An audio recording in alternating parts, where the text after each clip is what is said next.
ये जप करने से, गुरु महाराज का ध्यान करने से वो शून्य ध्यान करने की ताकत आती है, जिससे हम अंधकार से बाहर निकलते हैं, जम के क्षेत्र से हम बाहर निकलते, जम घेरा से बाहर निकलते हैं, प्रकाश में जाते। प्रकाश में जाते ही जम का फंदा खत्म, 84 का बंधन भी खत्म। उसी बिंदु में तह नाद बोले, ब्रह्मनाद प्रकट हो जाता है। उस नाद को जो पकड़ लेते, पहले अनहद नाद सुनाई पड़ता है, विमल विमल अनहद ध्वनि बाजे, और सुनत बने जाको ध्यान लगे, सिंगी नाद शंखत ध्वनि बाजे, अबुझा मन जहाँ केली करे। तरह तरह का आवाज़ सुनाई पड़ता है वहाँ, इसको कहते हैं अनहद नाद। इसी अनहद नाद में गुरु कृपा से अनहद में धुन सत लो लाए, सतत ध्वनि प्रकट हो जाती है। और सतत ध्वनि अर्थात सार शब्द, और सार शब्द अर्थात जो शब्द परमात्मा से निकला हुआ है, उस परमात्मा से उत्थित नाद सार शब्द को जो पकड़ लेते हैं, वो जन्म मृत्यु के चक्कर से भी छूट जाते हैं।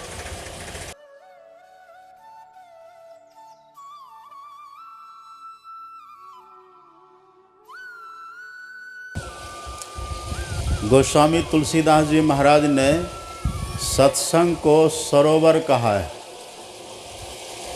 सरोवर अथवा मान सरोवर, यह सत्संग मान सरोवर की तरह, सरोवर की तरह। यहाँ आते हैं कौन? तुलसीदास जी कहते हैं, यही सर आवत अति कठिनाई। यहाँ इस सत्संग रूपी सरोवर में आना बहुत कठिन है। तब आते हैं कैसे? इतने लोग जो यहाँ आकर के बैठ गए तो कैसे आए? तुलसीदास जी कहते, राम कृपा बिनु आई न जाई। जिनके ऊपर ईश्वर की कृपा होती है, भगवान की कृपा होती है, वही इस सत्संग रूपी सरोवर में आकर स्नान करते हैं। लेकिन यहाँ थोड़ा खतरा है। हम जब से यहाँ आकर के बैठे मंच पर, तब से हम देख रहे हैं कितने पुरुष सो रहे हैं, और कितनी माताएं भी चुकुमुकु बैठ करके और घुटना का तकिया बना करके और बैठे बैठे सो रही है। ये क्या है? आप पढ़िएगा। तुलसीदास जी कहते हैं, पहले तो यहाँ इस सत्संग रूपी सरोवर में आना बड़ा कठिन है। और जौं करी कष्ट आवई पुनि कोई, यदि कष्ट सह करके कोई यहाँ आ जाए, इस सत्संग रूपी सरोवर में आ जाए, तब यहाँ क्या होता है? जौं करी कष्ट आवई पुनि कोई, तो आवत ही नींद जुड़ाई आई। यहाँ आते ही नींद आ जाती है। ये यहाँ एक दोष है। और नींद क्यों आती है? कारण क्या है? एक तो जब हम सत्संग को बैठ करके सुनते हैं श्रद्धा से, तो मन हमारा एकाग्र होता है, मन शांत होता है। और जैसे मन शांत हुआ, जैसे मन एकाग्र हुआ, बस तंद्रा आने लग जाती है, सरूढ़ चैन मालूम होता है, हम सोने लग जाते हैं। एक तो ये कारण है। एक इसकी पौराणिक कथा भी है। पौराणिक कथा है, महापुरुष सुनाते हैं, राम रावण का युद्ध हो रहा था, तो राम ने कुंभकर्ण का वध किया। रावण का भाई था ना, रावण से छोटा था कुंभकर्ण। तो कुंभकर्ण बड़ा बलशाली था। तो जब कुंभकर्ण का राम ने वध किया, तो कुंभकर्ण की पत्नी रोने लग गई, और यह कह कर के रोने लग गई कि राम, आपने मुझे विधवा बना दिया, आपने मेरा सुहाग मिटा दिया, मेरे पति का आपने वध कर दिया। तब उसी समय कुंभकर्ण की पत्नी ने संकल्प लिया और भगवान से कहा कि हे राम, जिस तरह से आपने मेरा सुहाग मिटा दिया, मेरा सुहाग उजाड़ दिया, ऐसे मैं आपके बैकुंठ को उजाड़ दूंगी। कहा कैसे उजाड़ोगे तुम बैकुंठ को? तो उनकी पत्नी ने कहा बैकुंठ की महत्ता इसीलिए है ना कि जो आपके चरित्र को सुनते हैं, यह चरित्र जे गावही हरिपद पावही तेन परहि भवकूपा, वही बैकुंठ जाते हैं। तो जहाँ ये सत्संग होगा, जहाँ ये कथा होगी और जो श्रोता वहाँ पर आएंगे, हम सभी श्रोता की आँख पर जाकर बैठ जाएंगे। अब कुंभकर्ण की पत्नी का नाम है निद्रा देवी।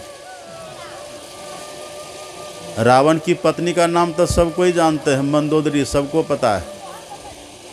अब कुंभकर्ण की पत्नी का नाम सब जानते हैं, उन्हीं की पत्नी का नाम है निद्रा देवी।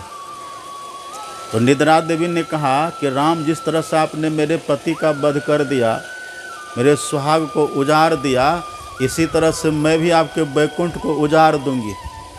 और जहाँ कहीं सत्संग होगा ना, जहाँ कहीं कथा आपकी होगी, वहाँ जो श्रोता बैठे रहेंगे उनकी आँख पर जाकर के बैठ जाऊंगी। न श्रोता सुनेगा न बैकुंठ जाएगा, आपका बैकुंठ उजड़ जाएगा। इसीलिए यहाँ तुलसीदास जी लिखते हैं, जौ करी कष्ट जाए पुनि कोई। पहले तो सत्संग में आना बड़ा कठिन है।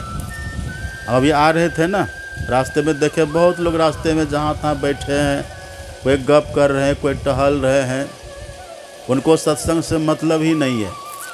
वो कहते सत्संग है सत्संगिया लोगों का, तो वो नहीं आते, नहीं बैठते सत्संग में।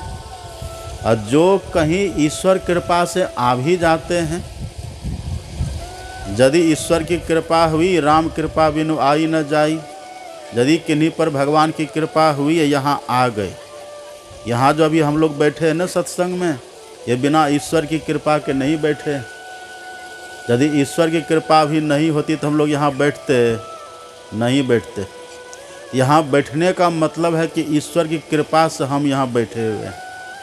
लेकिन बैठ तो गए, अब यहाँ खतरा क्या है?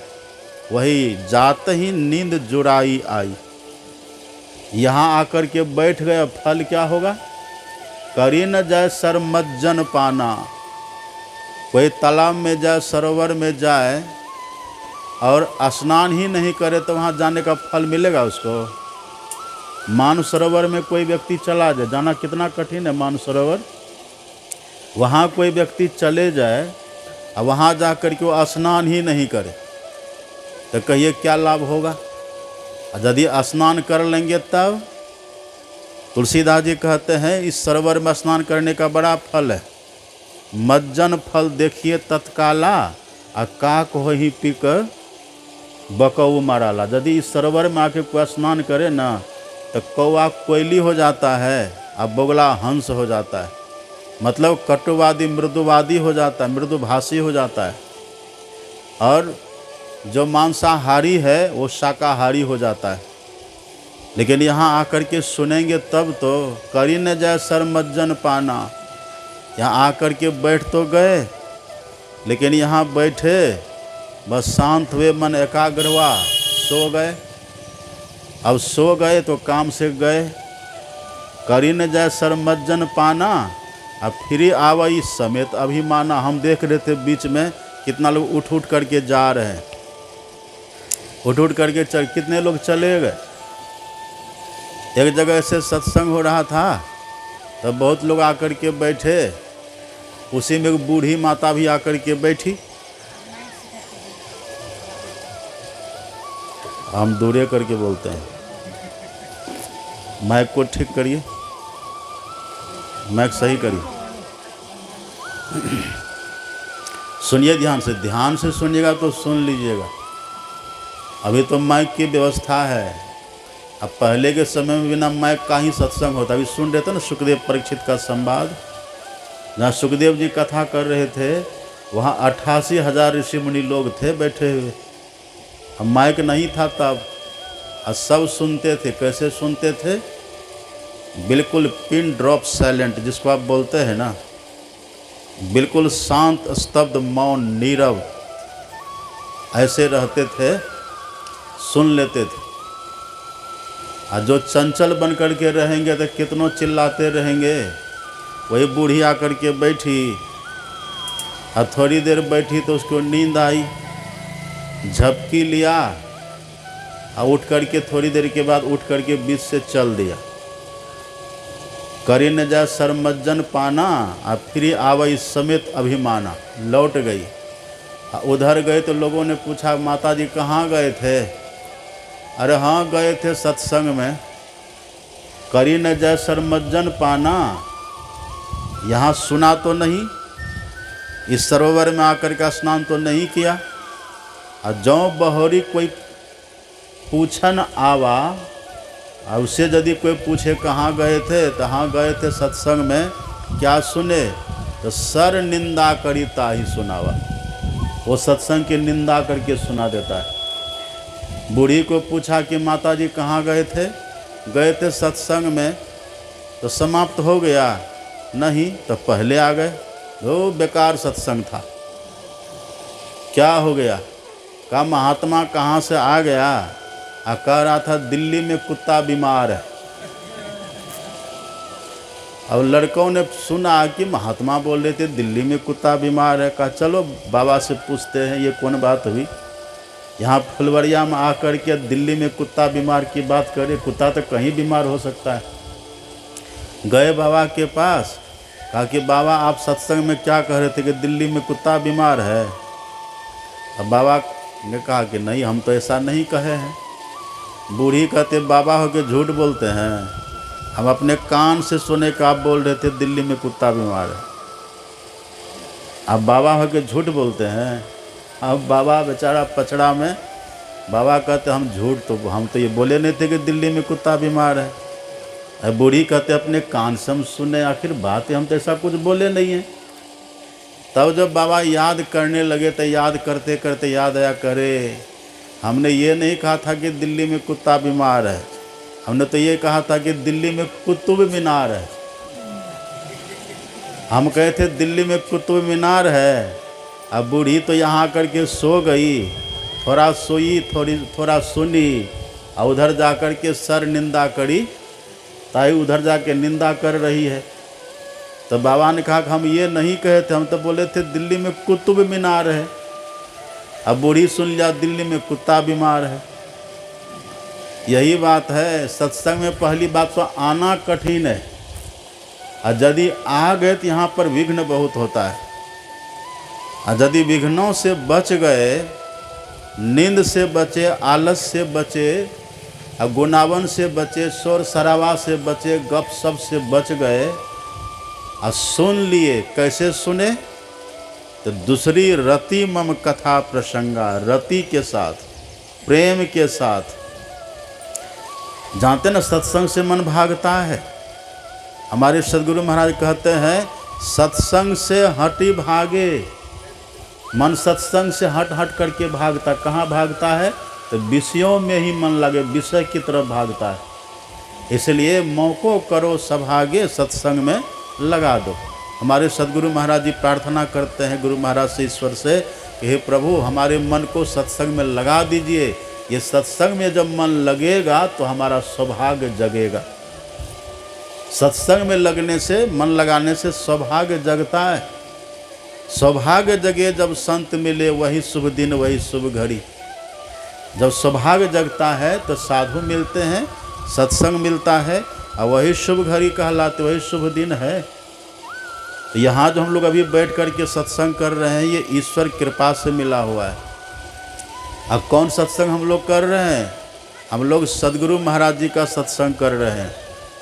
और सदगुरु महाराज जी के सत्संग कहने का मतलब सभी संत महापुरुषों का ज्ञान सुन रहे हैं, संत मत का सत्संग कर रहे हैं। और संत मत सत्संग की खासियत क्या है, विशेषता क्या है? यहाँ कोई मनगढ़ंत बात नहीं कहेंगे, सब संत की बात है। संत की बात अमृत होती है, संत की बात अमृत होती है। अमृत है बातों की बात, और अमृत है संतन के पास। और संत का वचन ही अमृत होता है। यदि श्रद्धा से सुन लिया, हमारे सदगुरु महाराज जी कहते थे अभी यहाँ सत्संग हुआ, अमृत की वर्षा हुई। जो श्रद्धा से सुने मानो अमृत का पान किया, और जो श्रद्धा से नहीं सुने तो अमृत को गंवा दिया। तो श्रद्धा से सुनना मानो अमृत पान करना है। और श्रद्धा से सुनने का मतलब क्या हुआ? श्रद्धा से सुनने का भाव है, सबसे पहली बात तो आँख को खोल करके रखिए। आँख है मेन गेट, मेन गेट है आँख। आँख खुली रहेगी तो सब गेट खुला रहेगा। मेन गेट खुला है तो सब गेट खुला, और आँख को बंद कर दीजिएगा तो कान अपने आप बंद हो जाएगा। आँख बंद, मेन गेट बंद, तो छोटा मोटा जितना गेट है ना, मुंह का कान का सब अपने बंद हो जाएगा।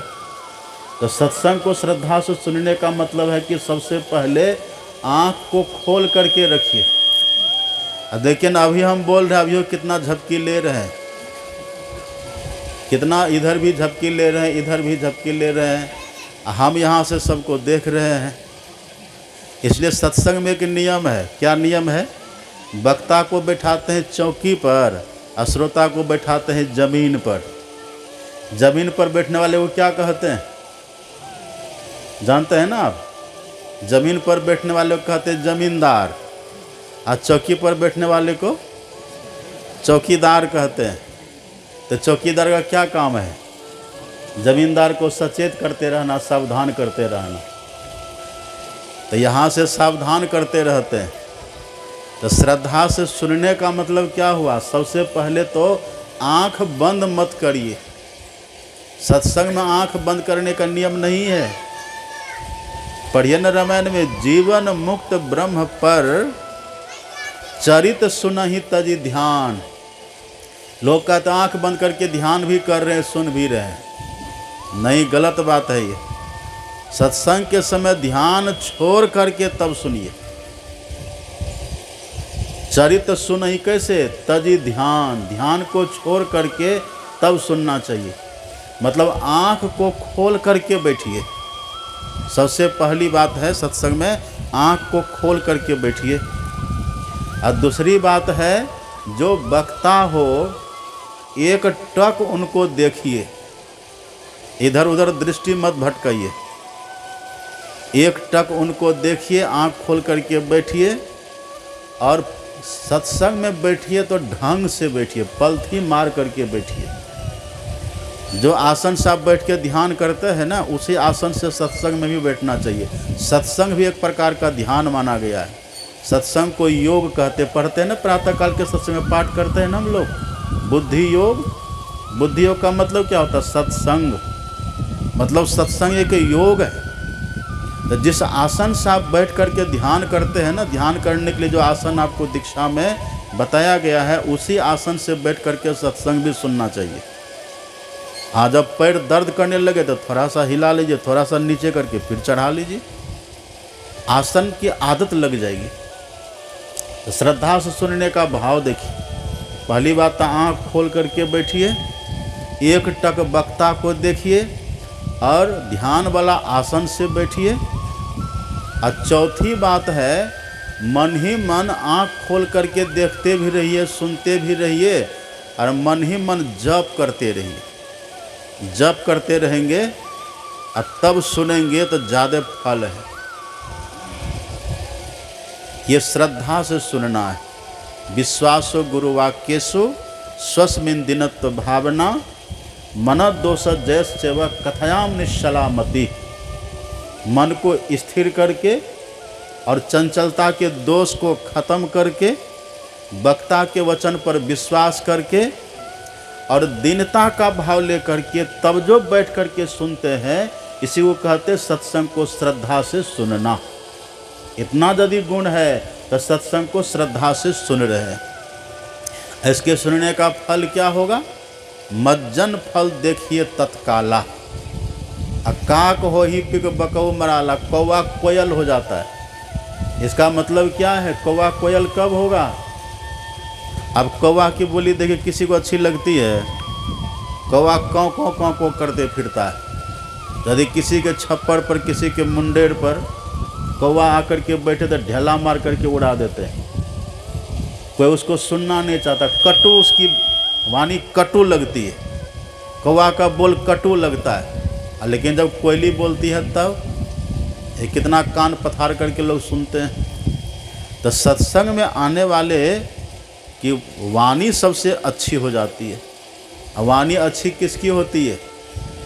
जो प्रिय बोलते हैं, जो प्रिय बोलते हैं, सत बोलते हैं, हितकारी बोलते हैं, उसको कहते हैं प्रिय वचन। सत बोलेंगे, प्रिय वचन बोलेंगे और हितकारी बोलेंगे। यही है कौवा से कोयल हो जाना। ये सत्संग का लाभ तुरंत मिलेगा। अभी सत्संग में, हम लोग के सत्संग में मनगढ़ंत कोई बात नहीं होती है। पाठ सुने ना, अभी रामचरितमानस का पाठ हुआ। अब पाठ में क्या सुने? मानव तन की विशेषता सुने। और किसने बताई ये विशेषता? राम भगवान अपनी प्रजाओं को बुला करके, प्रजाओं को निमित्त बना करके हम मनुष्य मात्र सबको सुनाए। बड़े भाग मानुष तनु पावा, मानव तन की महत्ता भगवान सुनाए। और देखते हैं ना, माता जी का फोटो लगा हुआ है। ये जो माता जी का फोटो लगा है ना, ये माता जी 2 सौतीन है ना बोलते हैं, मतलब पति एक और पत्नी 2। तो ये छोटी वाली है। ये जो फोटो आप देख रहे हैं, छोटी वाली माता जी है। अब बड़ी वाली अभी है ही है। हम वहाँ थे, अभी निवास में हम लोग थे, तो बड़ी वाली माता जी गई, हमसे पूछती है कि बाबा आप दोनों में बड़ा बाबा कौन है? डायरेक्ट सवाल आप दोनों में बड़ा बाबा कौन है? हम बोले देखते न किनकी बाल दाढ़ी बड़ी है। जिनकी बाल दाढ़ी बड़ी वो बड़े, जाइए उधर हैं बाबा। अच्छा वो बाबा बड़े हैं? बोले हाँ, तो जाइए। तो बाबा के पास गए, जो पूछना था पूछी, और फिर मेरे पास आए। अब मेरे पास आकर के उनको जो कुछ पूछना था फिर उसने पूछा। तब उन्होंने ही कहा कि बाबा हम 2 हैं, हम बड़ी हैं, वो छोटी वाली थी, हम ही सत्संग करवा रहे हैं। अब बहुत प्रेमी दिल के माता जी को देख के, बहुत शुद्ध हृदय। उनके पुत्र का नाम क्या है? रंजीत बाबू और संजय बाबू। ये 2 भाई मिलकर के ये सत्संग कर रहे हैं। इनके माता जी के श्राद्ध के उपलक्ष्य में कर रहे हैं। भगवान मानव तन की महिमा बतला रहे हैं। और ये जो फोटो अभी आप देख रहे हैं ना, ये फोटो जो माता जी का फोटो है, मानव तन वाला है ना, मानव तन इनका छूट गया, इनका शरीर नहीं रहा। अब कल्पना करिए, जिस शरीर की महिमा भगवान खुद बखान कर रहे हैं, राम भगवान। अब कैसा शरीर है? तो भगवान कहते शरीर देवता को भी दुर्लभ है। बड़े भाग मानुष तनु पावा, असुर दुर्लभ सब ग्रंथ नहीं गवा। सुर कहते देवता को। तो जो मानव का तन देवता को भी दुर्लभ है, वो हम लोगों को मिला है। लेकिन वही शरीर जो अभी हम लोगों को मिला, वो माता जी का छूट गया। तो क्या माता जी नहीं है? माता जी वो है ही है, उनका शरीर छूट गया। अभी हम लोग यहाँ पर बैठे तो हम लोग का शरीर सब दिन रहेगा, सब दिन रहिएगा। इसी गांव में हम 5-6 साल पहले भी आए थे, अब फिर अभी आए। यहाँ जितने अभी बैठे हैं 50 साल 60 साल होते होते कोई रहिएगा यहाँ? कोई रहेंगे? सब विदा हो जाएंगे। मतलब सबका शरीर एक दिन छूट जाएगा। हम भी नहीं रहेंगे, आप लोग भी नहीं रहिएगा। आज ये माता जी गई और थोड़े दिन के बाद हम सब यहाँ से चले जाएंगे। लेकिन भगवान कहते हैं कि हे मेरी प्रजाओं, यह जो मानव का तन मिला है ये इतना महत्वपूर्ण है, ये देवता भी इसको चाहते हैं। देवता इनको चाहते हैं। और देवता क्यों चाहते हैं? कारण क्या है? इस देह में हम हैं अभी। कोई भी जो शरीर होता है ना, उसमें जीव रहता है। अभी हम लोग जीवात्मा है, जीव है, इस देह में रहते हैं। तो जब तक है तब तक तो बड़ा अच्छा लग रहा है। अच्छा अच्छा भोजन करते हैं, अच्छा अच्छा कपड़ा पहनते हैं, अच्छा अच्छा घर में रहते, अच्छी अच्छी गाड़ी रखते हैं, अच्छे दोस्त बनाते हैं, अच्छे परिवार है हमारा, सब कुछ अच्छा अच्छा है, बड़ा आनंद से रह रहे हैं, बहुत मौज मस्ती है, बहुत धन कमा लेते, बड़े बड़े पद पर चले जाते हैं। लेकिन जिस समय इस देह से निकलने लगते हैं उस समय के कष्ट का पूछिए मत। उस समय के दर्द, उस समय की जो पीड़ा होती है उसका कोई वर्णन नहीं, अवर्णनीय पीड़ा होती है। कितना कष्ट होता है उसका वर्णन नहीं है। भाई बिच्छू किसी को डंक लगाया है? बिच्छू का डंक लगा? बिच्छू नहीं लगा डंक। जिसको बिच्छू का डंक लग जाता है ना एक बार, एकदम खड़ियल जो बिच्छू होता पका हुआ, एकदम बड़ा बिच्छू, और उसका यदि किसी को एक बार डंक लग जाए, इतना जहर उसमें होता है कि खड़ा नहीं रह पाइएगा, तुरंत गिर जाता है वो आदमी। है बहुत जहर होता है। भगवान करे किसी को डंक न लगे। बड़ा खतरनाक बिच्छू का डंक होता है। वो जिसको लगता है उसको पता चलता है। एक बिच्छू का डंक यदि किसी को लगे तो खड़ा न रह पाएगा, गिर जाएगा वो। और महापुरुष कहते हैं मृत्यु के समय 1000 बिच्छू के डंक के समान पीड़ा होती है। 1000 बिच्छू के डंक, मरने के समय बहुत कष्ट होता है। अभी तो हम वर्षा में न भीगे, हम धूप में न जलें, वो दुख हमको न हो, उस दुख से बचने के लिए आप घर तो बना रहे हैं। पेट में अन्न रहे, हम भूख का दुख न भोगें, इसके लिए अन्न की व्यवस्था तो आप कर रहे हैं। हम पानी के बिना प्यासे न रहें, प्यास का दुख हमको न लगे, प्यास के दुख से बचने के लिए पानी की व्यवस्था तो आप नल चापाकल कुआं खोदवा लेते, करवा लेते, व्यवस्था कर लिए। अन्न के दुख से बचने की व्यवस्था, पानी के दुख से बचने की व्यवस्था, धूप और बरसात के दुख से बचने की व्यवस्था, सब व्यवस्था तो कर लिए आप। लेकिन मृत्यु के दुख से बचने का उपाय किए?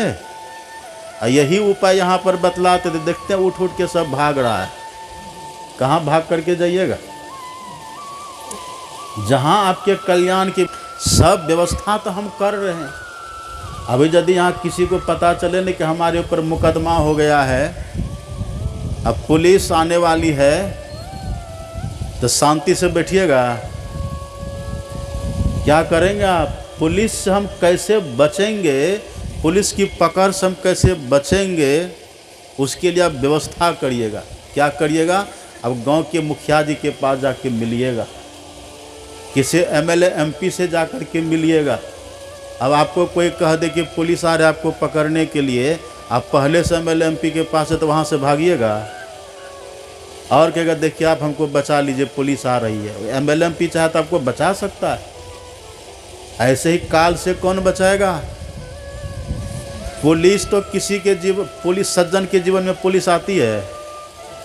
पुलिस तो जो बदमाश होता है, जो गुंडा, जो डाकू, जो बदमाश, जो चोर लुटेरा होता है, अपराधी प्रवृत्ति के लोग के पास पुलिस आती है, सज्जन के पास नहीं आती। लेकिन मृत्यु तो सबकी होने वाली है, मरेंगे सब। आए हैं सो जाएंगे, सबको जाना है, सबको मरना है। अब मरिएगा तो काल तो पक्का आएगा, तो उससे बचने का कोई उपाय है? कहाँ बचेंगे उससे? वे सुन रहे थे ना सुखदेव जी महाराज की बात। परीक्षित से सुखदेव जी ने कहा था, सुखदेव जी ने कहा कि राजन मैं देख रहा हूँ तो मृत्यु से घबराए हुए हो, तुमको मृत्यु का भय लगा हुआ है, हम देख रहे हैं। लेकिन सुनो, जब तक तुम मेरे पास बैठे हुए हो ना, तब तक तुमको मृत्यु छू भी नहीं पाएगी। ये कितने बड़े समर्थ होते हैं संत। जब तक तुम मेरे पास बैठा हुआ है, तब तक तुमको मृत्यु छू नहीं पाएगी। श्रृंगी ऋषि ने यही कहा था ना कि 7वें दिन तक्षक डसेगा। अब तुम तक्षक के डसने के से मृत्यु के भय से मुक्त हो जाओ। जब तक तुम मेरे सामने हो, 7 दिन रहोगे तब भी कुछ नहीं होगा, और 7 महीना रहोगे तब भी कुछ नहीं होगा, और 7 साल रहोगे तब भी तुमको मृत्यु छुएगी नहीं। इसलिए तुम सबसे पहले मृत्यु के भय से रहित हो जाओ। इसी बात को संत कबीर साहब लिख देते हैं। कबीर साहब कहते हैं, संत शरण जो पड़ा, संत शरण जो पड़ा, ताही का लगा ठिकाना, और कहूँ नहीं ठौर, सकल बैराट चबाना। अगर काल से बचना चाहते हैं तो एकमात्र संत की शरणागति है। कौन बोल रहे हैं ये बात? कौन बोल रहे हैं? देखते हैं अभी वो सब मेन गेट को बंद करके बैठिए। मेन गेट नहीं समझे किसको कहते हैं? मेन गेट कहते हैं आँख को आँख खोल करके बैठिए। इधर देखिए मेरी तरफ। कौन कह रहे हैं ये बात? कबीर साहब कह रहे हैं। कबीर साहब कहते हैं, संत शरण जो पड़ा, ताही का लगा ठिकाना, और कहूँ नहीं ठौर, सकल बैराट चबाना। केवल कबीर साहब कहते सो नहीं, पढ़िए संत गुरु नानक। संत गुरु नानक साहब भी कहते हैं, संत सरणी जे जन परे तेजन उधरन हार। संत शरण जे जन परे तेजन उधरन हार, और संत की निंदा नानका बहुरी बहुरी अवतार। यदि संतों की शरणागति ले लिए तब उद्धार निश्चित है। एक बात आप जानते हैं, भगवान शंकर एक दिन एकांत में बैठ करके अब बारंबार कह रहे थे, प्रणाम कर रहे थे, बारंबार प्रणाम कर रहे थे। तो पार्वती माता वहाँ जाती हैं। पार्वती माता ने कहा कि आप किनको प्रणाम कर रहे हैं? आप तो काल के भी महाकाल हैं। भगवान शंकर वही है ना, भगवान शंकर काल पुरुष है। भगवान शंकर हैं संहार के देवता, अब ब्रह्मा जी हैं सर्जनकर्ता, अब विष्णु भगवान है पालन पोषण करने वाले। तो शंकर भगवान पलक झपकते ही पूरी सृष्टि का प्रलय कर देते हैं। अब वो एकांत में बैठ करके हाथ जोड़ करके बारंबार प्रणाम कर रहे थे। सामने कोई दिख नहीं रहे थे। पार्वती माता जाती हैं। पार्वती माता कहती है कि आप तो काल के भी महाकाल हैं, आप तो देवों के भी महादेव हैं, फिर आप ये किनको प्रणाम कर रहे हैं? आप पढ़िएगा गुरु गीता, उसमें लिखा हुआ है। भगवान शंकर ने कहा कि देवी, एक सबसे श्रेष्ठ देवता है। पार्वती ने कहा आपसे भी? कहा हाँ। कहा कैसे? भगवान शंकर ने कहा क्योंकि वो हमसे श्रेष्ठ इसीलिए है क्योंकि जब व्यक्ति की आयु पूरी हो जाती है तब मैं उनको मारने के लिए जाता हूँ, और जिनको मैं प्रणाम करने के लिए कर रहा हूँ ना, वो उनको बचाने के लिए जाते हैं। तो बड़ा कौन होते हैं, मारने वाले कि बचाने वाले? सब कोई जानते हैं ना, मारने वाले से बचाने वाले बड़े होते हैं। भगवान शंकर ने कहा एक एव परो देवो, एक एव परो देवो गुरु सकल धर्मात्मा। हे देवी, एक सबसे बड़े देवता हैं, उनका नाम क्या है? तो भगवान शंकर कहते हैं गुरु, जो सभी धर्मों की आत्मा। ऐसा कोई धर्म है जिस धर्म में गुरु न हो? है ऐसा कोई मत, ऐसा कोई धर्म, ऐसा कोई संप्रदाय है? कहा क्यों ऐसा कहते हैं? तब भगवान शंकर कहते हैं एक एव परो देवो विषमे समुपस्थिते, विषमे समुपस्थिते। एक ऐसा सबसे श्रेष्ठ देवता है जो विषम समय आने पर रक्षा करते हैं। अब विषम समय किसको कहते हैं? वही मृत्यु के समय। मृत्यु के समय को विषम समय कहा गया। एक एव परो देवो विस्मय समुपस्थिते गुरु सकल धर्मात्मा तस्मै श्री गुरुवे नमः। हे पार्वती, मैं अपने गुरु महाराज को नमन कर रहा हूँ, क्योंकि एकमात्र गुरु ऐसे श्रेष्ठ देवता हैं जो मृत्यु के समय रक्षा करते हैं। कौन बोल रहे हैं ये बात? शंकर भगवान हैं कौन? शंकर भगवान महाकाल, वो ही बोल रहे हैं, वो भी जिनको प्रणाम कर रहे हैं। यही संत गुरु नानक कहते, गुरु संत शरणी जे जन पड़े।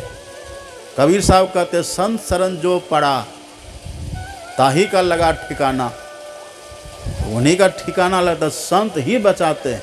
और संत ही बचाते का मतलब, जो संत महापुरुषों के सत्संग में आकर के बैठ जाए, सत्संग में आकर के बैठे, सत्संग को सुने, और संत महापुरुष जो कहे वैसा करे, उसका काल बाल बांका नहीं करेगा। जानते न कि दोहा सब कोई जानते, जाको राखे साइया मार न सकी है कोई, आ बाल न बांका करी सके जो जग बैड़ी होते। जिनको ईश्वर बचाना चाहते हैं उन पर कृपा करके सबसे पहले उनको सत्संग दे देते हैं। और यदि सत्संग में आ गए तो समझिए आप बहुत बड़े पैरवीकार के पास आ गए। इसलिए नियम है कि यदि सत्संग में जाइए तो बीच से उठ करके भागिए मत। सत्संग को तुलसीदास जी ने क्या कहा?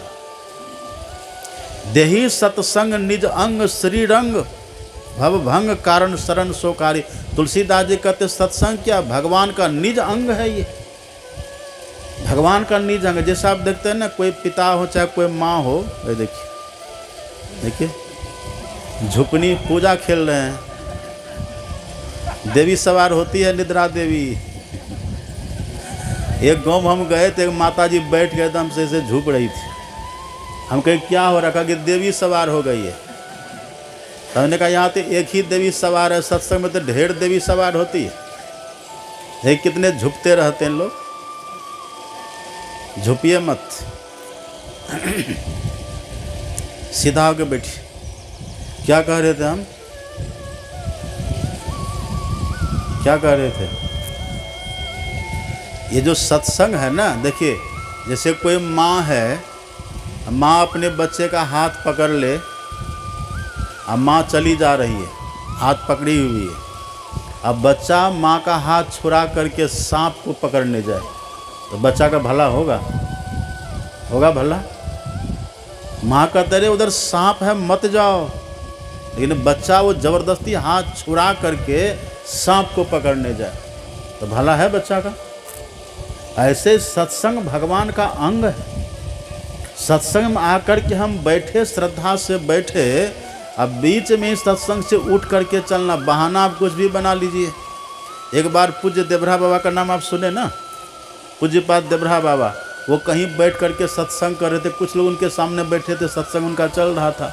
एक छोटा सा बच्चा वहाँ गया, बच्चा से कहा कि देखो बेटा, तो यहीं पर मेरे सामने बैठो, उठना मत, सत्संग के बीच से बैठे रहो, जब तक हम सत्संग कर रहे हैं ना तब तक तुम बैठे रहो।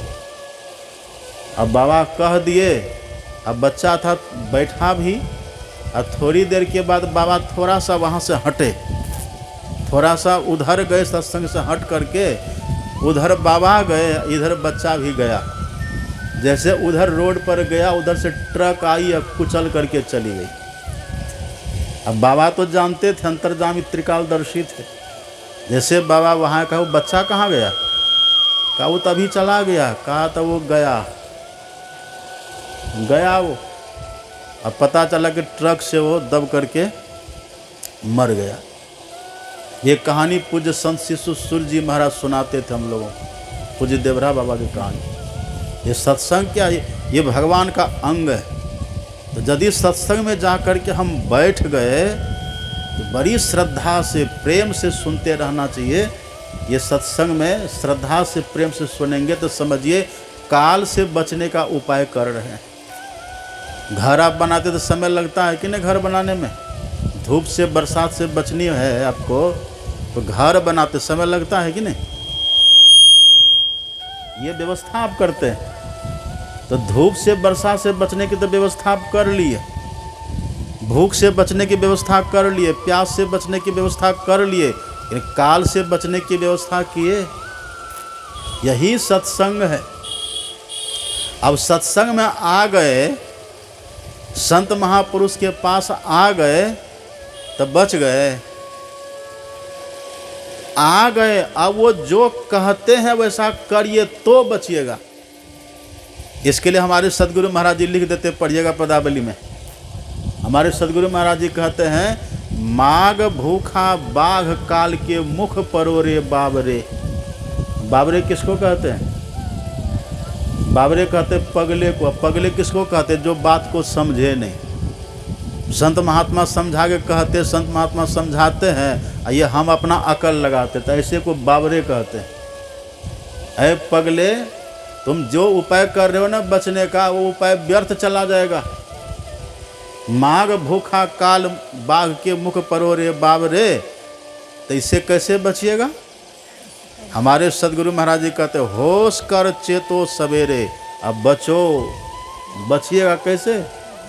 बचो ध्यान के दावरे। अब पुलिस के डर से भागे फिर रहे हैं, चले गए मुखिया जी के पास, तो मुखिया जी क्या करेंगे? आपको पकड़ के वहीं रखेंगे। वो उपाय बताते हैं कि देखिए आप पर मुकदमा हो गया है, आपने अपराध किया था, गलती आपने करी थी, अब हम जो जो आपको विधि विधान कहते वो करिए तो आपको पुलिस कुछ नहीं कहेगी। कहता है कि नहीं? ऐसे संत महात्मा कहते हैं कि देखिए आप इस देह में आ गए, इस देह के बंधन में, शरीर के हम लोग का बंधन है ये। राधा स्वामी साहब कहते हैं ना, पहला बंधन परा देह का, देह बंधन है ये। अभी देह के बंधन में हम लोग हैं, आ गए। तो शरीर जब है, शरीर में रह करके हम जहाँ है ना, इसको कहते हैं मृत्यु लोक। क्या कहते हैं इसको? ये मृत्यु लोक है, ये मृत्यु लोक है, इसको कहते हैं मृत्यु लोक। और दूसरी जगह हमारे सदगुरु महाराज की वाणी आप पढ़िए, हमारे सदगुरु महाराज जी कहते ये जेल है। किसका जेल है ये? यह दुनिया बंदी गृह यम के। ये यम का ये जेल है, बंदी खाना की तरह ये संसार। और जीव बंदी रहे घेरा, आप और हम जीवात्मा इसी जेल, संसार रूपी जेल में बंदी गृह कैदी बन करके रहते हैं। यही संत महात्मा कहते कि देखिए शरीर में आप हैं, आए हैं, ये मृत्यु लोक है। आप मृत्यु लोक में आ गए हैं, जम के जेल में आ गए हैं। यहाँ से आप मृत्यु से, काल से बचना चाहते हैं, ये काल आएगा तो जरूर। अब बड़ी मार लगाता है काल। कबीर साहब कहते हैं, करो रे मनवा दिन की तदबीर।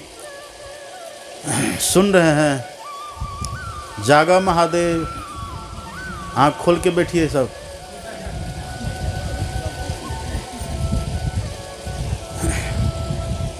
क्या कह रहे थे हम? क्या कह रहे थे? जागा महादेव तो जगा चौकीदार है ना हम लोग, तो जगाते रहते हैं। नहीं तो बख्ता गया कह, श्रोता गया वाह। हम कहेंगे दिल्ली में कुतुब मीनार है, तब कहिएगा दिल्ली में कुत्ता बीमार है। हम कहेंगे आम समझिएगा इमली। उससे लाभ होगा? लाभ नहीं होगा। देखिए ये क्या है? जेल है ये। तो संत महात्मा कहते हैं आप मृत्यु लोक में आ गए हैं, जम के जेल में आ गए हैं। अब यहाँ से बच पाइएगा? यहाँ से कोई सोचे कि मृत्यु से बच जाए, संभव है? मृत्यु कैसे मारती है? काल कैसे मारता है? जम कैसे मारता है? एक कबीर साहब कहते हैं, करो रे मनवा दिन की तदबीर। और जब जमराजा आन पड़ेंगे, नेक धरत नहीं धीर। अब मुंगरी न मारी के प्राण निकासत। मुंगरी मार मार करके प्राण निकालेगा। अब व्याकुल होत शरीर, करो रे मनवा दिन की तदबीर। कोई बचाएगा उस समय? कोई बचाने वाला होगा? किया कर तो माई बाप, किया कर तो भाई, और किया कर तो घर के त्रिया जमुआ ले ले जाए। न माँ बचाएगी, पुत्र को न पुत्र बचाएगा माँ को। इस मरु में किनसे लिपट जुड़ाऊं, सबों को ज्वाला में जलते देखा। कुछ तो चढ़े चीता के रथ पर, कुछ कब्रों की ओर चला। पल भर रुका न मित्र, पुत्र माता से नाता तोड़ चला। लैला रोती ही रही पर है कितने मजनू मुँह मोर चला। पत्नी रोती रह जाती है, पति चले जाते हैं। पुत्र रोते रह जाता है, माँ चली जाती है। माँ रोती रहती है, पुत्र, है ना ये बात सच। यहाँ से कौन कब चलेंगे कोई आता पता नहीं है। अब बड़ी दुर्दशा करके ले जाता है, बड़ी मार खानी पड़ती है। मुंगरी न मारी के प्राण निकासत, बहुत मार लगती है। और जम की मार किसी को दिखाई पड़ती है। आप देखिएगा जो बूढ़ा बूढ़ी होते हैं ना मरने वाले, वो बिस्तर पर परे परे विष्ठा त्यागता है, मलमूत्र त्यागता। क्यों? बड़ा कष्ट होता है। तो संत महात्मा कहते हैं आ गए यहाँ, ये मृत्यु लोक है। यहाँ कोई सोचे कि हम मृत्यु से छूट जाएंगे, बच जाएंगे, तो बचने का उपाय है। वो यही है संत शरण, सत्संग। आप कहेंगे कि सत्संग करने वाले भी तो मरते हैं। तो सुन रहे थे ना बिल्ली की बात। बिल्ली जब अपने बच्चे को पकड़ती है तो दांत तो वही है, वो दांत काटती है बच्चा को, दांत काटती है। और वही बिल्ली की दांत जब चूहा को पकड़ती है तब क्या होता है? जैसे चूहा को पकड़ती है बिल्ली, क्रोध से भर करके पकड़ती है, और जब बच्चा को पकड़ती है करुणा से भर करके। बच्चे के लिए दांत में करुणा है, और चूहा के लिए दांत में क्रोध है। मरना तो सबको है, आए हैं सो जाएंगे राजा रंक फकीर। और एक सिंहासन चढ़ी चली, एक बंधे जात जंजीर।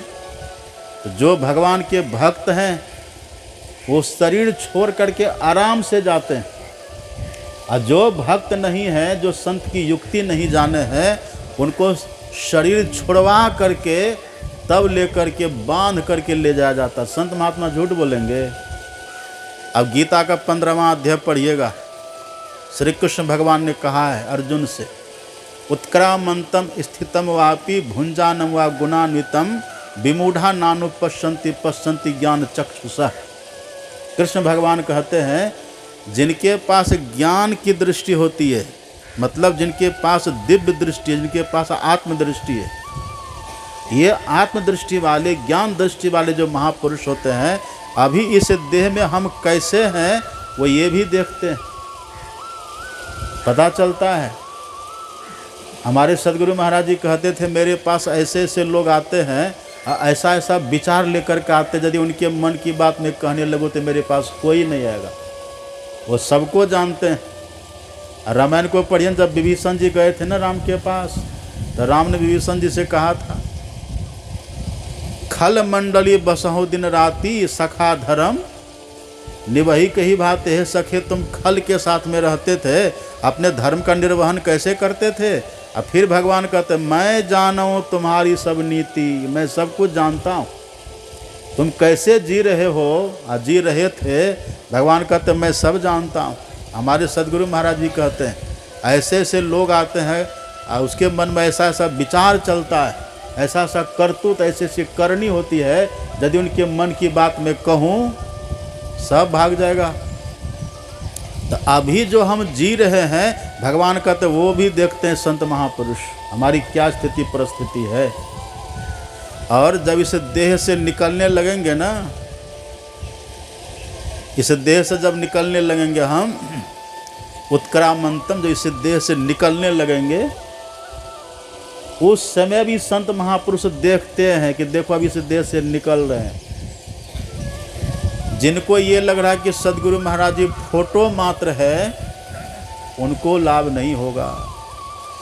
जो सदगुरु महाराज जी को प्रत्यक्ष मानेंगे, चित्र नहीं चैतन्य, उस दृष्टि से जो मानेंगे।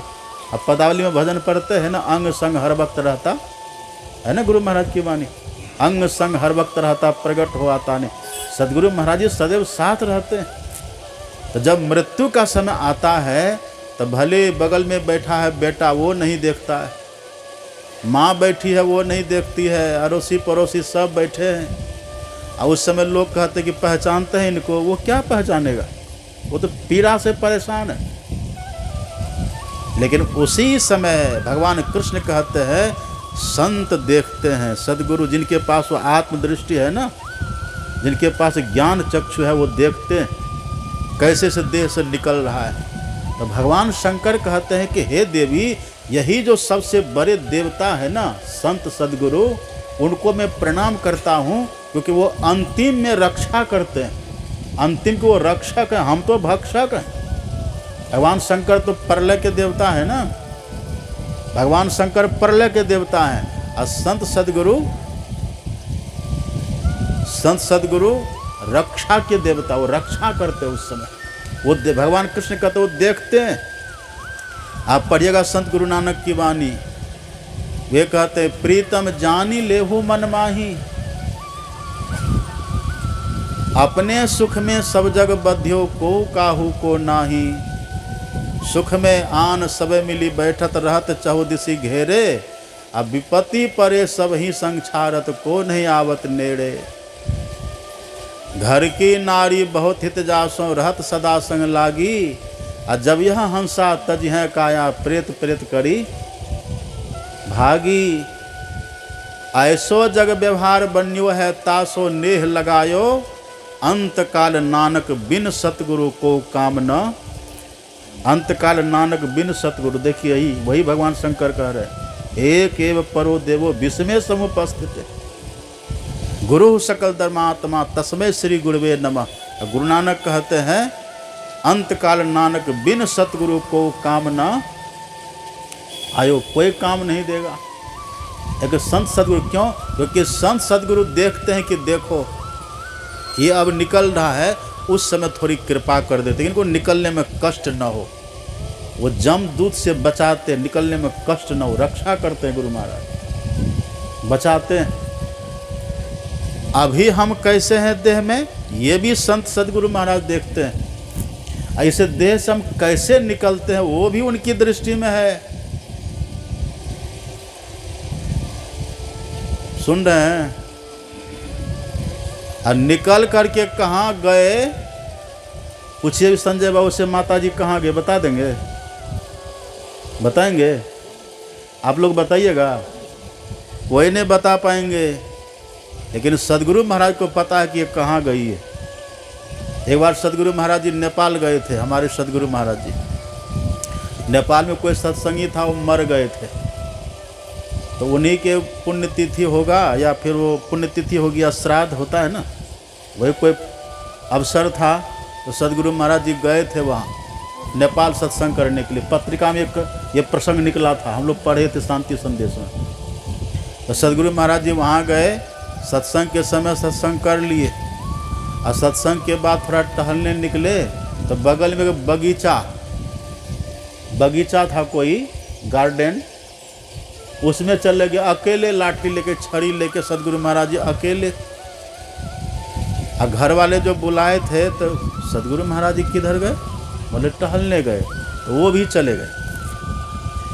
वहाँ जाके देखा उसी बगीचा में एक छोटा सा बबुल की पौधा, छोटी सी बबुल, अभी जैसे उसका अंकुर निकला, थोड़ी बड़ी हुई है, उसी बबुल के पौधा के पास गुरु महाराज जी बैठ करके उस पौधा को पकड़ के सहला रहे हैं, छू रहे हैं। वो जाते हैं सरकार, गुरु महाराज के आंखों में आंसू है, रो रहे हैं। वो व्यक्ति कहते सरकार क्या हमसे भूल हो गई, यहाँ आप इस तरह से।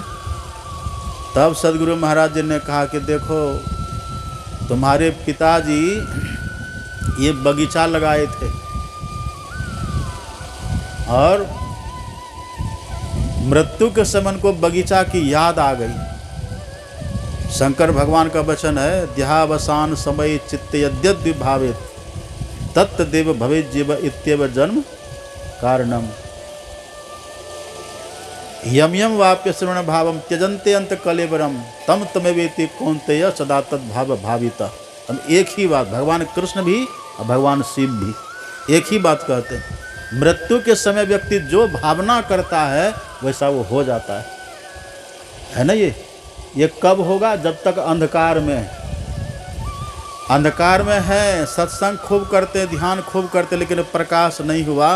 अंधकारे में रह कर के हम मर रहे हैं। अंधकार में रहते रहते यदि मरने के समय कोई गलत भावना आएगी, जो भावना आएगी ना उस भावना का अनुकूल हमारा जन्म होगा।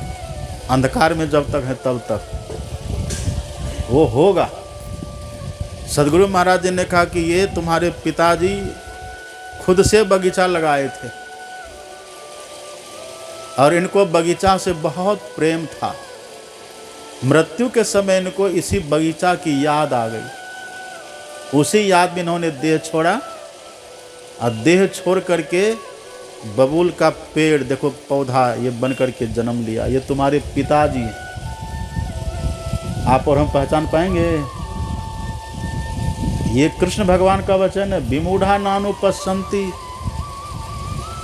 पश्यन्ति ज्ञान चक्षुषा। देह में है तब भी देख रहे हैं और देह से निकल रहे हैं उस समय भी देखेंगे सदगुरु महाराज जी। और निकल करके हम कहाँ गए हैं वो भी देखेंगे सदगुरु महाराज जी। सदगुरु महाराज जी ने कहा कि देखो इस पौधा को कुछ करना भी मत, इसको रहने दो, थोड़े दिन में सूख जाएगा अपने। ये छोटा सा जो पेड़ है ना ये अपने सूख जाएगा और जब ये सूख जाए तब ये इसको उखाड़ करके तुम फेंक देना। तो वही हुआ। थोड़े दिन के बाद वो पेड़ सूख गया, अपने छोटा सा सूखा, उसको उखाड़ के फेंक दिए। तो तब भी देखते हैं संत, वो देखते हैं। यही संत महापुरुष कहते कि देखो ये मृत्यु भुवन, मृत्यु लोक है। यहाँ आए हो, ये जम जेल है, ये मृत्यु लोक है। यहाँ पर जम का शासन चलता है। हमारे सदगुरु महाराज कहते हैं जनी लिपटोरे प्यारे जग परदेसवा। जग परदेसवा, परदेसवा किसको कहते हैं? परदेश मतलब दूसरे का देश। तो दूसरे किसका देश है? जम का देश। ये जम का देश है। हमारे सदगुरु महाराज जी कहते हैं ये परदेश है, जम का देश है। तो यहाँ मृत्यु लोक है, ये जम जेल है। ये यहाँ आ गए हैं तो मृत्यु तो होगी, अब मृत्यु की पीड़ा भी होगी। उससे यदि बचना चाहते हैं तो संत महापुरुष कहते हैं हम जो कहते हैं ना सो करिए। हम जो कहते हैं उसको सुनिए, करिए। यही बात भगवान कह रहे थे, सुने ना पाठ में। यही बात भगवान ने कहा, बड़े भाग मानुष तनु पावा असुर दुर्लभ सब ग्रंथ ही गावा। साधन धाम मोक्ष कर द्वारा। हे मेरी प्रजाओ, ये मृत्यु लोक है, ये जम जेल है। यदि यहाँ से छूटना चाहते तो भगवान कहते हैं इसी मानव तन वो व्यवस्था हमने कर दी है। अब कौन व्यवस्था है वो? भगवान कहते हैं मोक्ष कर द्वारा। इसी मानव तन में मोक्ष का द्वार लगा है। अब मोक्ष का द्वार कहने का मतलब क्या हुआ? यहाँ मोक्ष के द्वार कहने का मतलब वह द्वार जिस द्वार में प्रवेश करने से मृत्यु का भय नहीं रहता। वह द्वार जिस द्वार में प्रवेश करने से जम अथवा जमदूत पकड़ नहीं पाता है। वह द्वार जिस द्वार में प्रवेश करने से हम भगवान की तरफ बढ़ते हैं। वह द्वार जिस द्वार में प्रवेश करने से हम अपनी तरफ बढ़ते हैं, हम दुखों से छूटने की तरफ बढ़ते हैं। वो द्वार है इसी मानव तन में। भगवान कहते हैं मोक्ष कर द्वारा इसी में है। हमारे गुरु महाराज जी कितना अच्छा कहते हैं, माघ भूखा बाघ काल के मुख परो रे। बाबरे होश कर चेतो सवेरे, बचो ध्यान के दावरे। अकाल मुख से निबु की भागो, ध्यान के बल भाई रे। ऐसे अवसर खोई हो तो रोई हो पछताई रे। ये ध्यान क्या है? भगवान कहते मोक्ष का द्वार है बचने के लिए। हमारे गुरु महाराज जी कहते ध्यान करिए, ध्यान से बचिएगा। ये भाव क्या हो गया? राम भगवान कहते मोक्ष का द्वार हमारे गुरु महाराज कहते हैं ध्यान करिए, और दोनों बात को शंकर भगवान मिला देते हैं, मिला देते हैं। भगवान शंकर कहते हैं, आखिर ध्यान कहते हैं किसको? बहुत ध्यान से सुनिएगा। भगवान शंकर कहते ध्यान कहते हैं किसको? एक गांव में गए ना, बिहार में एक गांव में गए, एक व्यक्ति आए, कहा कि बाबा हम भी ध्यान करते हैं। हमने कहा दीक्षा लिए? कहा दीक्षा तो नहीं लिए, बिना दीक्षे के ध्यान करते हैं। हाँ। तब ने कहा तो बिल्ली भी ध्यान करती है। देखे बिल्ली को ध्यान करते हुए? देखे हैं? देखे हैं? अरे हाँ ना, मैं मुड़ी तो हिला तो दीजिए कम से कम। कितना सीरियस बन कर के बैठे हैं भगवान। बिल्ली को देखे ध्यान करते हुए? देखे ना, कहाँ ध्यान करती है बिल्ली? चूहा के लिए चूहा के बिल के पास बैठ के ध्यान करती है। अब बगुला को देखे ध्यान करते हुए? किस लिए करता है? उसको हमने कहा एक बात बताइए, बिल्ली भी ध्यान करती है? हाँ। किस लिए? चूहा के लिए। बगुला भी ध्यान करता है? हाँ। किस लिए? मछली के लिए। हाँ। आप भी ध्यान करते, किस लिए? कहा दही चूरा के लिए। तो दही चूरा वाला ध्यान से काल छोड़ देगा? राम भगवान कहते साधन धाम मोक्ष कर द्वारा, और अपने सदगुरु महाराज जी कहते हैं काल मुख से निबु की भागो ध्यान के बल भाई रे। अब यहाँ समझना है कि मोक्ष का द्वार किसको कहते हैं और ध्यान किसको कहते हैं। अब भगवान शंकर ने इसकी परिभाषा बताई है। यहाँ कोई मनगढ़ंत बात नहीं होगी। मोक्ष का द्वार कहते हैं किसको? और सबसे पहली बात है भगवान कहते इसी मानव की देह में है मोक्ष का द्वार। मोक्ष का द्वार इसी देह में है। और इसी देह में जो 9 द्वार है वो तो सबको ही जानते हैं। 9 द्वार तो सबको ही जानते हैं। 2 आँख का, 2 कान का, 2 नाक का, मुंह का, मल मूत्र विसर्जन का, ये 9 द्वार सबको ही जानते हैं। ये 9 द्वार में से कौन द्वार है मोक्ष का द्वार? कहिए तो है कोई? ये 9 द्वारों में से जिसको आप और हम जानते हैं ना, कोई मोक्ष का द्वार नहीं है। ये 9 द्वार कैसा है? हमारे सदगुरु महाराज जी कहते, पढ़िए पदावली में, तन नव द्वार हो रामा, अति ही मलिन हो ठामा। ये बड़ा मलिन है, गंदा है। आँख से देखिए कांची पिच्ची निकलता है कि नहीं? कान से देखिए गुज्जू, कितना खराब देखने में लगता है। नाक से देखिए नेटा, थूक, खखार, मल मूत्र। ये 9 द्वारों में कितनी गंदगी भरी हुई है। और केवल गंदगी ही नहीं है, और पढ़िए दूसरी जगह सदगुरु महाराज की वाणी। दूसरी जगह यहाँ तो कहते तन नव द्वार हो रामा, अति ही मलिन हो ठामा। और दूसरी जगह हमारे सदगुरु महाराज जी कहते पिंड के 9 द्वार में भरा अंधकार, अश्रुति फंसी है मझधार।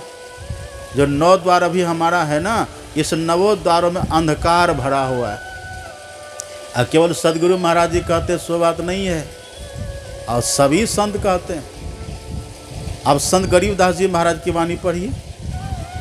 संत गरीबदास जी कहते हैं नवमी नवो द्वार जब जई हो, जम के पहरा देखी डरई हो। जम, गरीबदास जी कहते जम, हमारे सदगुरु महाराज जी कहते तम।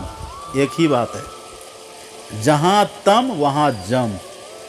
जम वहीं रहता है जहाँ तम है, और तम का अर्थ क्या होता है? अंधकार।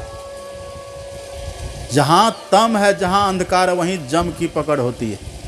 कबीर साहब कहते एक तो अंधेरी कोठरी, आता में दियाना न बाती हो, अब बहिया पकड़ी जम ले चले कोई संग न साथी हो। तो देखिए 9 द्वार कैसा है। 9 द्वार में अंधकार है, 9 द्वार में गंदगी है और 9 द्वार में जमदूत है, उसका पहरा पड़ता है।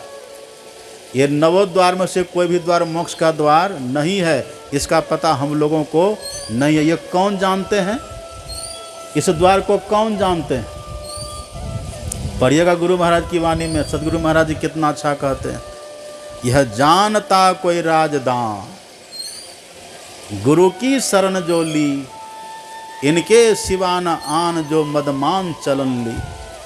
घमंडी व्यक्ति को ये द्वार का पता नहीं चलता। घमंड करिए ना, अभी धन है तो घमंड है, पद है तो घमंड है, बढ़िया मकान है तो घमंड है।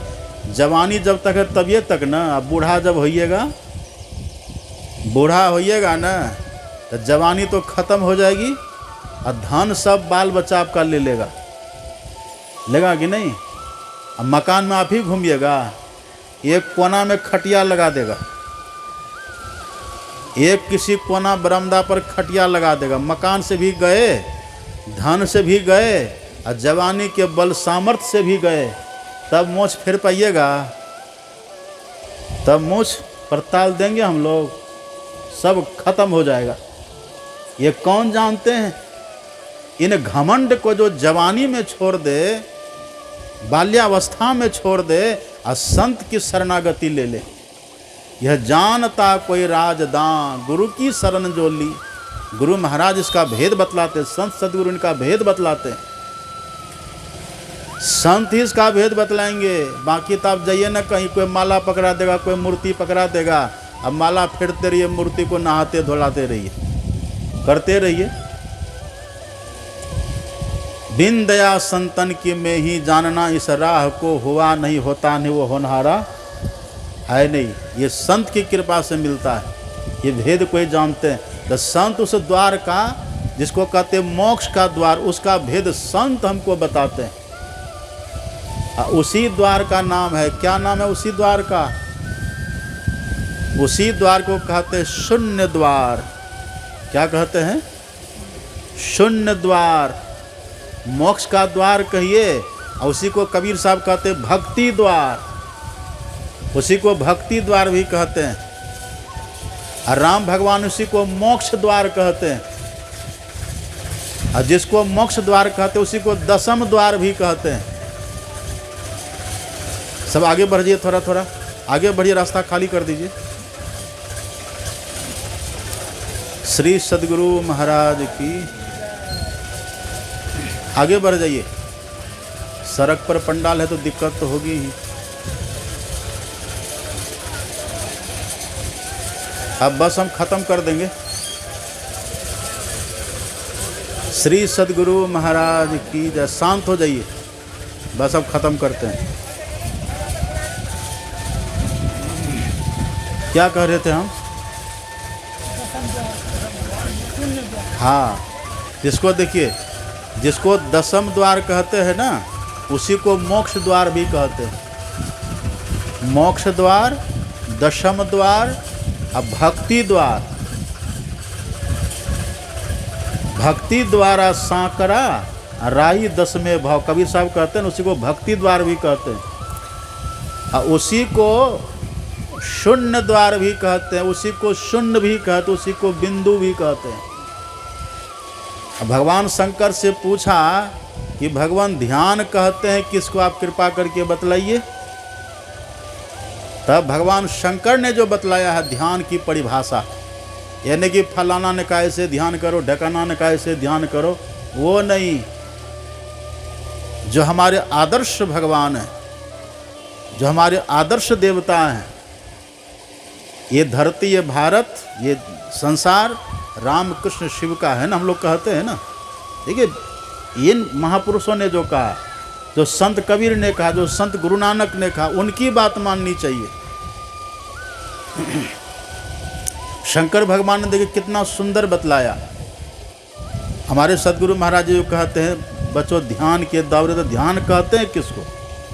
शंकर भगवान कहते हैं, न ध्यानम ध्यान मिथ्याहुर ध्यानम शून्य गतम मनः, तस्य ध्यान प्रसादे न सौख्यम मोक्षम न संशय। शंकर भगवान कहते ध्यान को ध्यान नहीं कहते जिसको आप समझ रहे हैं, तब किसको ध्यान कहते हैं? तो शून्यगतम मनः, मन हमारा शून्यगत हो जाए, मतलब मन हमारा मोक्ष द्वार में प्रवेश करे, शून्य में प्रवेश करे, दशम द्वार में प्रवेश करे, यही है ध्यान।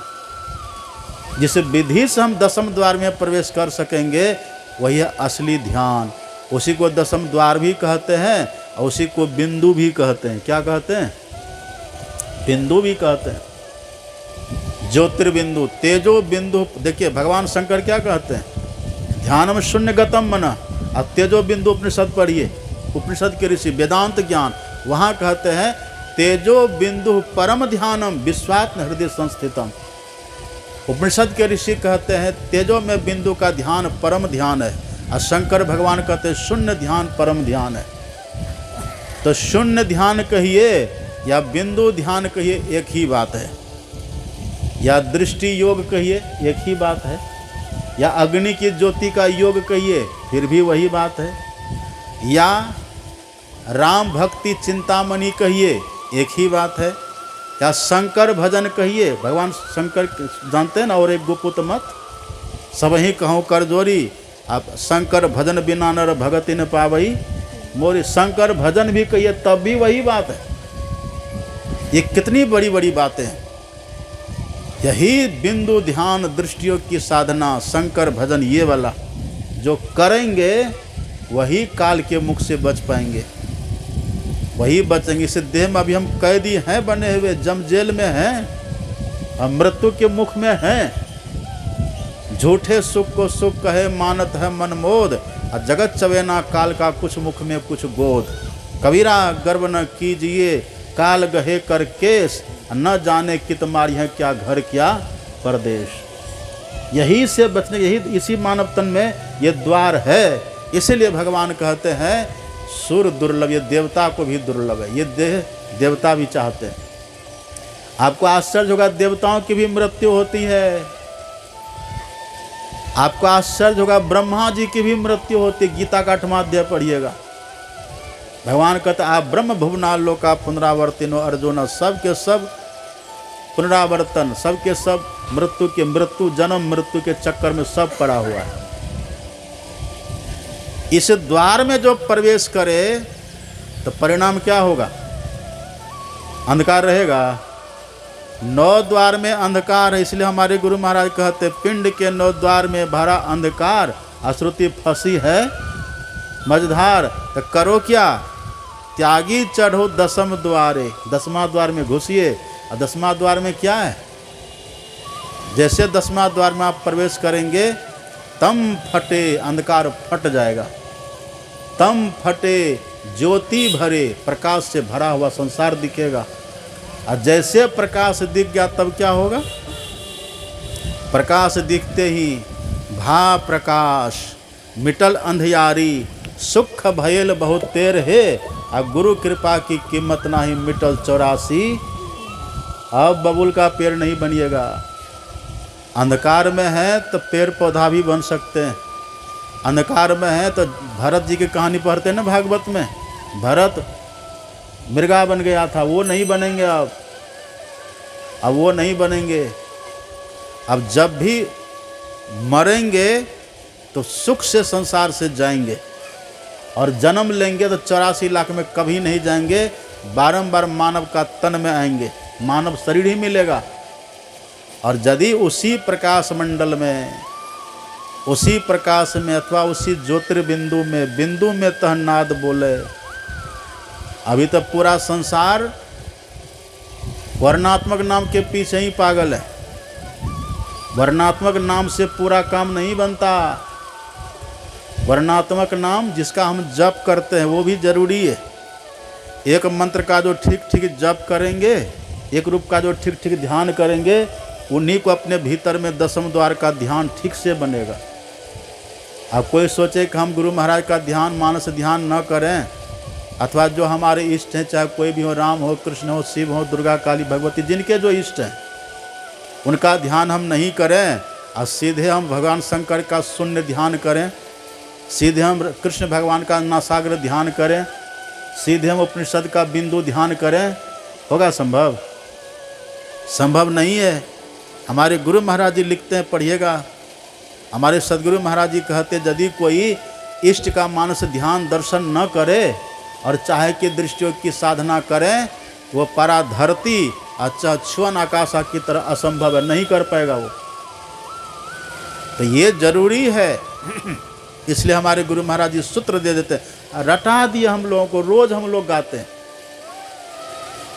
प्रातः काल के सत्संग में गाते हैं ना, श्री सदगुरु की सार शिक्षा जो सिद्धांत ही है पद्य में, उसमें गाते हैं ना, गुरु जाप मानस ध्यान मानस कीजिए दृढ़ साध कर, बड़ी दृढ़ता से करिए। और भजन में भी कहते हैं हमारे गुरु महाराज जी, धरगर मस्तक सीधी साधी आसन आसीना, अब बैठी के चखुमुख मुनि इष्ट मानस जप ध्याना। धरगर मस्तक को सीधा करके बैठिए और इष्ट का मानस जप मानस ध्यान करिए। कैसे करिए? प्रेम नेम सो करत करत, प्रेम से करिए, नियम से करिए। मन शुद्ध हो, मन पवित्र हो जाएगा, शुद्ध हो जाएगा। प्रथम ही धारो गुरु को ध्यान, हो श्रुति निर्मल हो बिंदु ज्ञान। सूत्र बना हुआ है। कबीर साहब कहते हैं, मूल ध्यान गुरु रूप है, मूल पूजा गुरु पाँव, और मूल नाम गुरु वचन है, मूल सत्य सत भाव। संत गुरु नानक कहते हैं, संत गुरु नानक साहब कहते हैं, गुरु की मूर्ति मन में ही ध्यानो, और गुरु के शब्द मंत्र मनु मानो, गुरु के चरण हृदय ले धारो, और गुरु पार ब्रह्म सदा नमस्कारो। अंतरी गुरु आराधना, जिह्वा जपी गुरु नाम, नेत्री सति गुरु पेखना, श्रवणी सुनना गुरु नाम। तो इस तरह से जो एक ही मंत्र का ठीक ठीक जप करे, अति पावन गुरु मंत्र मन ही मन, मने मन जप करिए। गुरु गुरु गुरु कल्प विटप, गुरु गुरु गुरु गुरु में ही जप। अभी हम गए थे, वहाँ ठहरे हैं ना, एक बूढ़ी माता जी बगल में, 100 साल से ऊपर की उनकी उम्र हो रही है ना। अभी जो है जहाँ ठहरे हैं, 100 साल से उम्र उनकी ज़्यादा हो रही है। बेचारी गिर गई, हड्डी थोड़ा फ्रैक्चर हो गया, टूट गई। हाँ, लेकिन स्वास्थ्य बड़ा अच्छा है। 100 साल उनको हम देखे, 100 साल की उम्र, लेकिन अभी सब बाल भी पका नहीं है ठीक से। आश्चर्य लगा हमको देख करके। चेहरे पर अभी भी चमक है। हम गए तो पहचान लिए, मतलब कोई साधु है, कोई साधु है, पहचान गई। तो उनको हमने कहा कि माता जी, आप तो दीक्षा लिए, हमेशा गुरु गुरु का जप करते रहिए। हमेशा क्यों कह दिए? क्योंकि हम पदावली में पढ़े हैं, अपने सदगुरु महाराज की वाणी है,